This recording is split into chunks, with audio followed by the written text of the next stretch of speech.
Ce que vous venez de voir, cette sculpture, cette grande installation, s'appelle soulèvement. Et donc, pourquoi soulèvement? On peut se dire que, pour le moment, à l'heure actuelle même, eh bien, on a l'impression parfois d'être envahi par des nuages de ténèbres, des choses qui nous empêchent de voir notre présent, de voir notre avenir, de voir peut-être aussi notre passé. Et donc, soulèvement, c'est tout ce qu'on peut faire pour agir contre ces espèces de nuages, de ténèbres, comme ça, et qui fait qu'on peut rééclaircir les choses. Ça, c'est l'idée. Voilà. C'est l'idée qu'on a, nous, au départ. Mais ce qu'on va essayer de faire aujourd'hui, c'est de vous montrer quel est le chemin entre cette idée et ce qui est là-bas. Et donc ça, c'est un bois qu'on appelle un bois de castor. On voit ici le bois qui est rongé, d'ailleurs ils se nourrissent aussi de l'écorce, hein. Et donc c'est très lisse, comme ça, ça devient très lisse. On voit aussi que c'est rongé ici, hein, pour couper la branche. On voit les dents, on voit tout ça qui est très rugueux. Et donc moi, je suis tombé amoureux moi, de ça.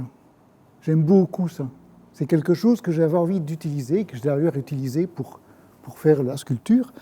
Intuitivement, c'est ça qui va se soulever, c'est ça qui va me servir. Le monument, il ne va pas se faire à un grand révolutionnaire, à quelqu'un qui s'est soulevé dans l'histoire. Il va se faire à une foule de choses, à une foule de personnes qui sont tous différents.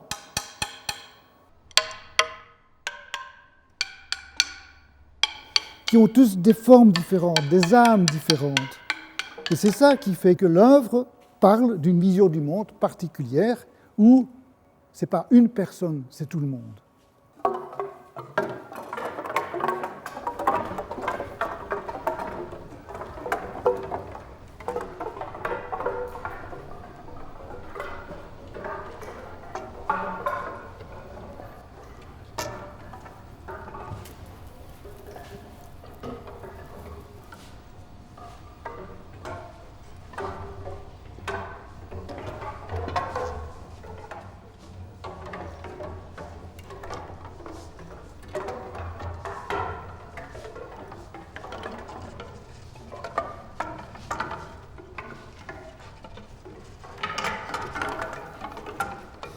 Dans ce masque, eh bien, on voit que c'est une représentation plastique, mais qui mêle toute une série de mondes. On peut deviner qu'il s'agit d'un visage humain, mais il se lie à une forme plus animale. On peut imaginer aussi qu'il y a l'animal qui est dedans. On peut imaginer que le végétal, il y a des escargots, il y a un assemblage de toute une série de mondes à l'intérieur de la même image. C'est beaucoup plus intéressant, parce que comme ça, on pense autrement. La couleur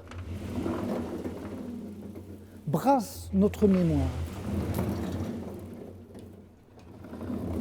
La couleur fait rejaillir des souvenirs, des émotions, ce qui nous permet de revivre ces souvenirs, de revivre ces émotions et de s'en servir dans notre présent, de s'en servir pour imaginer notre avenir.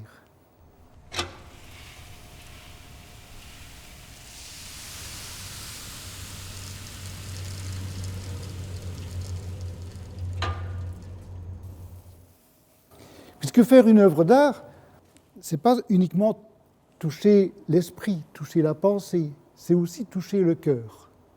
Et donc ce qu'on fait, nous, on essaye de mettre une graine dans chaque cœur.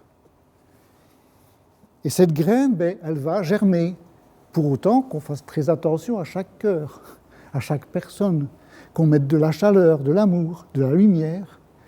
Eh bien, cette graine va pouvoir peut-être germer, provoquer une pensée, une imaginaire, une histoire.